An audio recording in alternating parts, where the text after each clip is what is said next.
Now let's talk about the glaring issues with the whole premise of the film of these people going to this planet. Let's look at it from the space jockey's perspective. Here are the facts. So they're supposed to be this ancient alien type civilization which helped develop mankind and make us what we are today.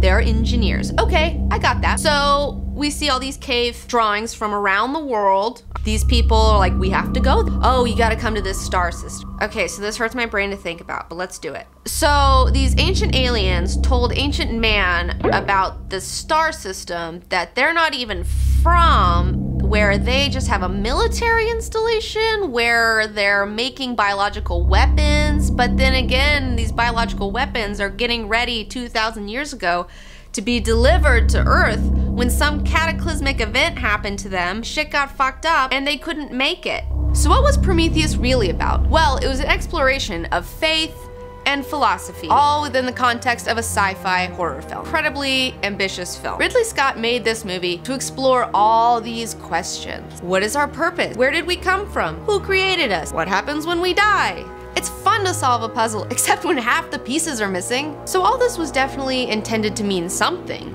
but what does it mean? They're asking you to do math here, basically, philosophical math.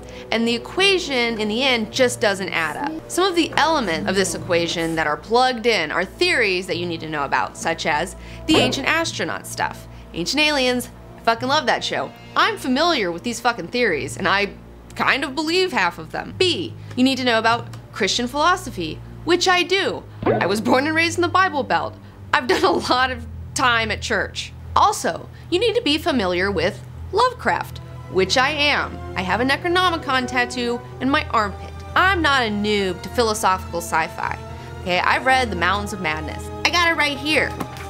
I own the book. God, there's so much homework to do with this fucking movie trying to figure it out. One part of the philosophical theme work of this film is Lovecraftianism. Lovecraft is the master of cosmic horror. Cosmic horror is essentially when someone digs to find answers to the big questions, such as the questions that Ridley Scott is posing, and there's a thin shell of reality, and they'll break through that reality, and they'll find their answers, and it will drive them insane. The Mountains of Madness deals with a lot of the same themes, and it's a very similar story to Prometheus. So similar, in fact, that Guillermo del Toro was supposed to make a Mountains of Madness movie at the same time that Prometheus was gonna come out, but somehow Ridley Scott stopped him from doing that because the two movies would be too similar for his like. Keep in mind, The Mountains of Madness was written in like 1936. These are but a few pieces of the puzzle that you need to understand, but that doesn't change the fact that half of the other puzzle pieces are missing.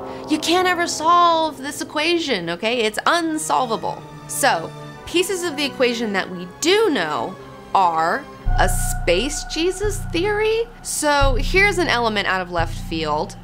It's called Space Jesus. The Space Jesus piece of the puzzle is surprisingly kind of huge, and it connects a lot of things a little bit better. So here are the facts. 2,000 years ago, Space Jesus is supposed to be an emissary of the engineers. He was taken to Earth, born there, whatever, to help us humans out, because I guess we were kind of getting a little off track in their opinion. We end up sacrificing him. That angers the engineers, so they are going to send us this payload of the black goo, I guess, to murder us, biological weapon to get rid of us because we disgusted them by sacrificing this emissary of peace. Which kind of explains one thing, which is not explained in the context of this film. And think about it, it makes sense because the ship has been there for 2,000 years. Well, guess who else was there 2,000 years ago? Jesus. Also, the whole story revolves around Christmas, so there's that whole allusion to Christianity in it too. There's also the cross that Dr. Shaw wears, as well as a virgin birth.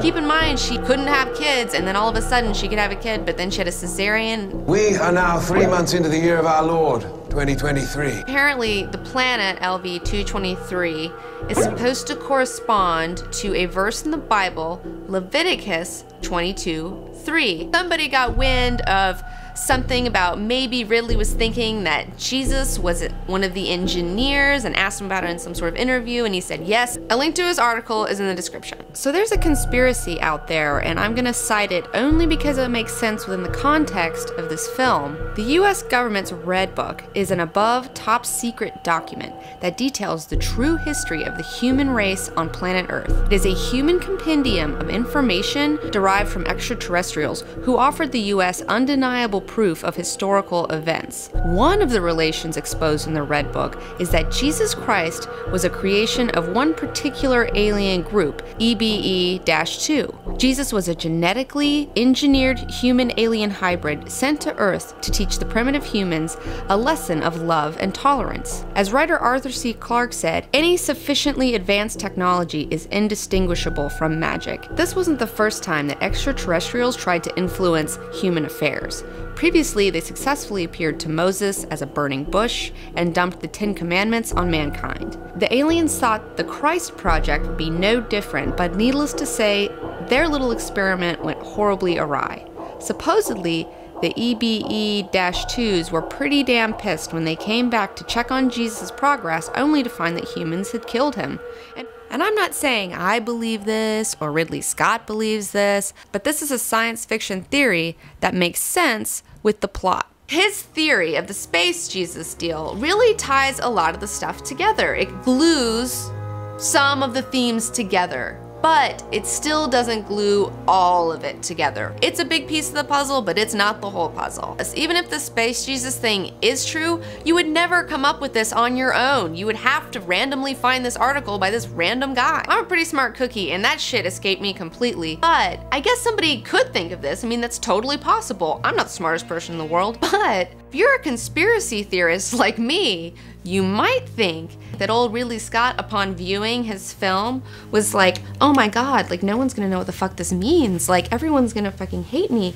So what he did was he got in disguise and he went on the internet and he's like, I gotta get this article out so they'll know what I'm talking about. I gotta put Space Jesus in there. We just fucking didn't put that in there because we pussed out. God, I was such a mistake. Potentially, you could come to the conclusion that the Space Jesus was just a little bit too controversial and could have cast a negative pall over the whole film, and they didn't want any negativity possible or otherwise, so they just cut it, and maybe we'll get it back in like a director's cut? Who knows? But even then, it still doesn't connect the whole thing, even with this knowledge of Space Jesus. The meaning isn't in the movie. I just want Ridley Scott to tell me what he was trying to say. All the questions that Ridley Scott has asked in this movie have been asked in all sorts of other literature and movies that I've watched that I understand. Just wait till Flex Mentallo, okay? Flex Mentallo is the opposite of Prometheus, where it poses all the same questions, but then it actually all does connect, and it does answer all those questions in a satisfying way. Unlike this movie. In the end, Ridley Scott has too many themes going on. Okay, you wanna know why Blade Runner is brilliant? Because it focuses on one theme and really explores that one theme to its depths. You can't do that when you have 10 different themes going on at once. You could maybe do it as a novel or a novel series, but you're not gonna do it in 2 hours. Maybe there will be a sequel to Prometheus that fills in the blanks. Maybe there'll be an extended version. Maybe there'll be a director's commentary that's gonna help us along. Or even with a sequel and even with a director's commentary and extended version, it still won't make sense. I come from a long line of pessimists, and that part of me is saying that this shit will never be answered. I'll never know the answers to any of these questions. And who wants to see a sequel that's really about explaining another movie, okay? Why doesn't that other movie just explain itself like a normal fucking movie? And you wanna know what the crazy part is? I haven't even covered everything in this movie. I haven't covered all the themes, all the subjects, all the broken bridges, all the connected bridges. There's still so much more. Don't forget to subscribe and check out my Facebook page and like that motherfucker. To spotlight the awesomeness of Flex Mentallo and the brilliance of the Grant Morrison, Frank Whitley team up. Jar Jar is the key to all of this.